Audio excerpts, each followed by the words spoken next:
Okay. और meanwhile जो Pakistani delegation जिसको लीड बिलावल भुट्टो जरदारी साहब कर रहे हैं और अभी अभी लंदन का विजिट भी उन्होंने किया, बहुत सी मुलाकातें भी की हैं, कितना अच्छा परफॉर्म कर रहा है वो वर्ल्ड व्यू में? देखिए, मैं सुन रहा था एक इंटरव्यू, एक अमेरिकन स्कॉलर है डैनियल मार्की। खैर, अमेरिका के बारे में उन्होंने जो बात कही बड़ी इंटरेस्टिंग थी and I agree with him.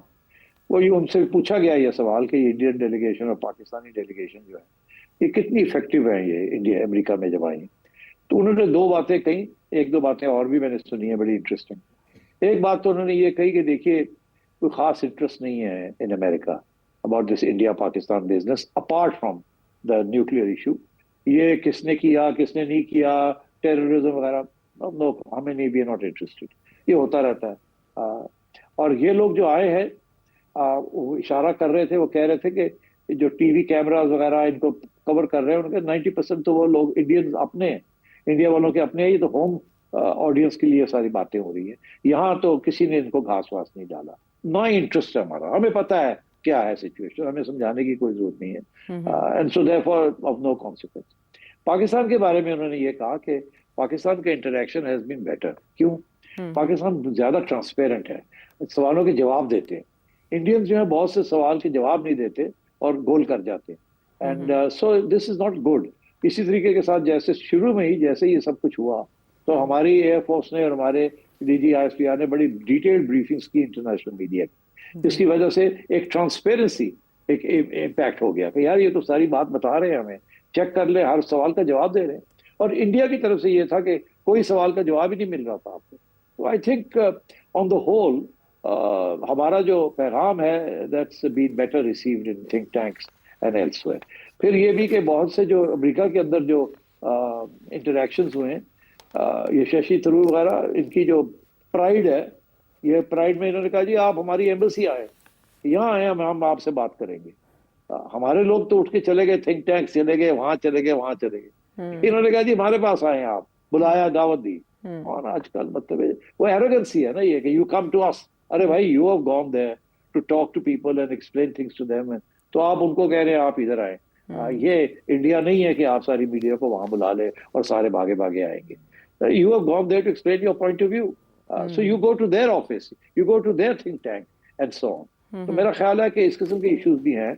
Indian arrogance जो है, specially in a place like Washington, जो कि बहुत ही एरोगेंट है, वो तो समझते हैं वी रूल द वर्ल्ड।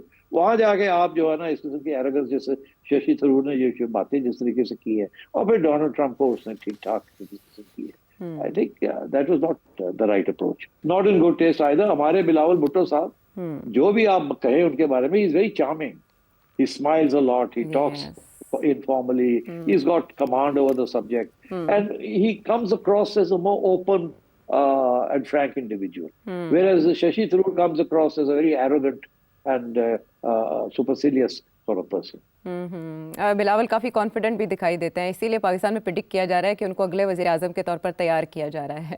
इसीलिए इस तौहीद की जिम्मेदारी उन्हें सौंपी गई हैं। जब बात हो रही है बिलावल भुट्टो जरदारी की, आर्मी चीफ की, तो वज़ीर आज़म को भी याद कर लेते हैं। वज़ीर आज़म एक रोज़ा दौरे पर मुत्तहिदा अरब अमारात में मौजूद हैं और बताया जा रहा है कि उनके डेलीगेशन में हमारे नायब वज़ीर आज़म इसहाक डार साहब भी हैं, फील्ड मार्शल भी उनके हमरा हैं, जिन्होंने इसके बाद अमेरिका जाना है।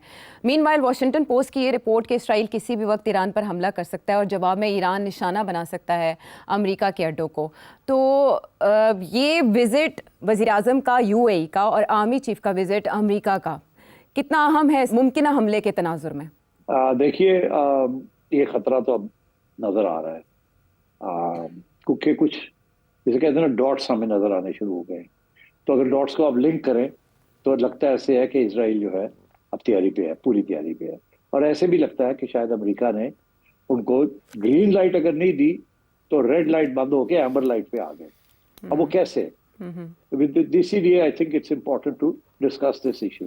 पहले इतना सीरियस मामला नहीं था, पहले ये 6th राउंड ऑफ टॉक्स हो रही थी, होने जा रही है between Iran and America in Oman, मगर अभी वो हुई नहीं। मगर उससे पहले कंप्लीट डेडलॉक है इन द 5 टॉक्स।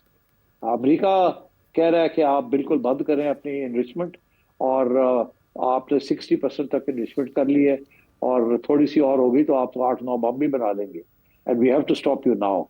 और ईरान ये कह रहा है कि नो क्वेश्चन ऑफ इट, हमारा पीसफुल न्यूक्लियर यूज का हक है, and you need to talk to us. And America कह रहा है आप बंद करें, नहीं तो हम ये करेंगे। तो और अभी रिसेंटली जो धमकियां दी हैं डोनाल्ड ट्रंप ने और इसराइल ने, जिसकी वजह से अब ईरान ने वापस धमकी दे दी है कि आप करना चाहें तो कर ले, अटैक करनी है तो कर ले। दो बातें हैं, एक तो हम अपना न्यूक्लियर प्रोग्राम जो है, स्पेशली जो एनरिचमेंट प्रोग्राम है, जो सेंट्रीफ्यूजेस जो हैं, उनको उठा के ऐसी जगह पे ले जाएंगे जहां आप पहुंच भी नहीं सकेंगे। It will be underground and far away from your, you will not be able to see it. हम करेंगे ये। दूसरा ये कि then if you do this we will attack American military bases in the Middle East, और हम करेंगे and we are ready to do that. तो मतलब है कि आप बिल्कुल ये वो एज तक पहुंच रहा है सारा कुछ। देखिए, दूसरा जो डॉट है वो बड़ा इंपॉर्टेंट है। वो ये है कि इंटरनेशनल एटॉमिक एनर्जी कमीशन जो है, जो कि वॉचडॉग है न्यूक्लियर सारी चीजों की, उनकी तरफ से एक बयान आ गया है। वो कहते हैं कि एक वोट लिया हमने, उनके 35 मेंबर्स हैं। वो कहते हैं हमने एक वोट लिया है जिसमें से 19 जो थे दे वोटेड कि आप डिक्लेयर करें कि ईरान ने वायलेट किया है वो जो 2015 में जो ट्रीटी हुई थी, डील हुई थी, उसके जो शिक थे उसको वायलेट किया है, जो कि डोनाल्ड ट्रंप ने वैसे भी उसको सस्पेंड कर दिया था। पर वो कह रहे हैं कि बहुत सी वायलेशन हो रही हैं ईरान की तरफ से, और एंड और किसी न किसी स्टेज पे ये शायद यूएन ले इस चीज को ले जाए। दिस इज वेरी सिग्निफिकेंट कि उन्होंने एटॉमिक एनर्जी कमीशन वालों ने कह दिया कि ईरान जो है हमें इंस्पेक्शन ठीक नहीं करने दे रहा, और हमारा ख्याल है कि they are making going ahead with enrichment. तो ये दूसरा, पहली दफा ये इस किस्म का सख्त बयान आया है। ऐसा सख्त बयान पहले नहीं आया। और वो कह रहे हैं कि जो पिछले 20 साल में जो ईरान ने वादे किए थे वो उन्होंने तोड़ दिए।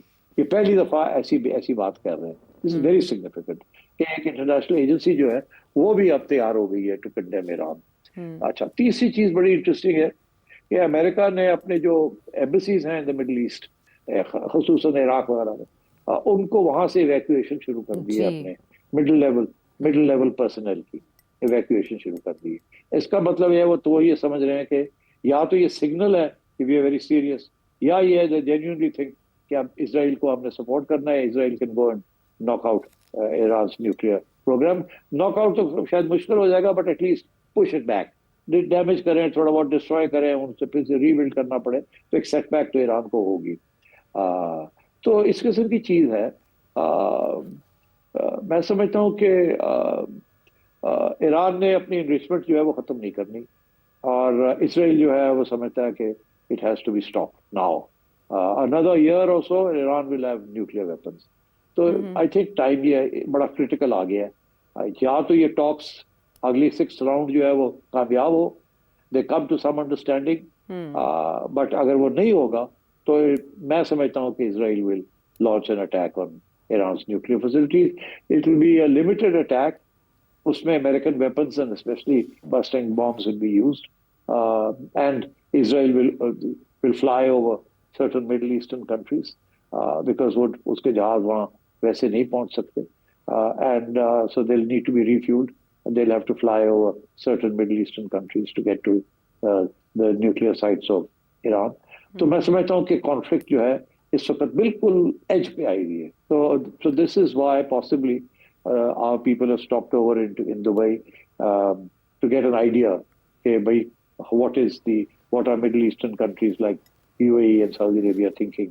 क्योंकि आफ्टर ऑल अगर ऐसी कोई चीज होती है तो ये जो मुल्क है, सऊदी अरेबिया हो गया, जॉर्डन हो गया, यूएई हो गया, एंड कंट्रीज लाइक दैट, इनके ऊपर इस पे प्रेशर तो आएगा ना।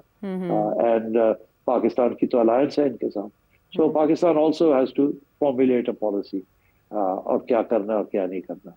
और याद रहे कि अभी हाल ही में पहलगाम के ऊपर ईरान ने पाकिस्तान को सपोर्ट किया था। So you know we are in a difficult situation.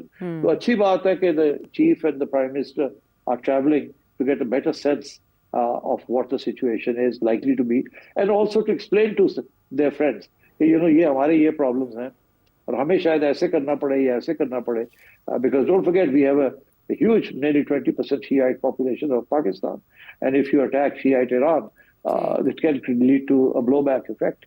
So you know we are very sensitively placed. तो ये सारी issues जो है I think they'll want to discuss these as they go along. और ये अच्छा है कि आर्मी चीफ जो है he's going to spend some time in America talking to the American generals, and So I think it's a good opportunity to exchange views. ठीक है, तो पाकिस्तान अपने ज़ाती ताल्लुकात को देखेगा, अपने माजी को देखेगा, ईरान के साथ दबाव के तहत वो कोई पोजीशन लेगा। बहुत सिर साहब, जिस चिंगारी की हम बात कर रहे हैं, जो इसराइल सुलगाना चाहता है खत्ते में, अब उसमें आपने पाकिस्तान और अमेरिका के किरदार पे तो तबसरा कर दिया, लेकिन चाइना और रूस क्या करेंगे? राना सनाउल्लाह साहब का ये कहना है कि चाइना चाहे तो वो हमला रुकवा सकता है ईरान पर, कैसे? कोशिश तो चाइना करेगा, बट मैं समझता हूँ इसराइल डटा हुआ है। देखिए, इसराइल में जो एक परसेप्शन है कि अगर ईरान के पास न्यूक्लियर वेपन्स आ गए तो देन ईरान को रोकना मुश्किल हो जाएगा। और अब वो खुद कहते हैं कि ईरान 60% तक पहुंच गया है और 8-9 बम बना सकता है। और अगर ईरान ने कोई डील कर भी ली तो उनका ये ख्याल है ईरान खुफिया तौर पर बनाता रहेगा, एनरिचमेंट करता रहेगा। सो मेरा तो ये ख्याल है कि China, Russia will not be able to play a role. I think Israel will attack Iran and limited होगा इन एंड आउट, और ताकि ये उनकी जो कुछ फैसिलिटीज हैं उनको थोड़ा सा डैमेज हो। फुल फ्लैश कुछ नहीं होगा। They will come in some sorties, throw some bombs on their facilities and एक जिसे कहते हैं ना ब्रेक द आइस, एक पैटर्न एक बना लेंगे कि जी हमने कर दिया, फिर आगे भी आसान हो जाएगा इनके लिए। Every time they think there is an issue they can go and do it again. But इसके साथ बड़े इश्यूज बन जाएंगे बिकॉज ईरान रिटेलिएट तो करेगा, इसमें कोई शक ही नहीं।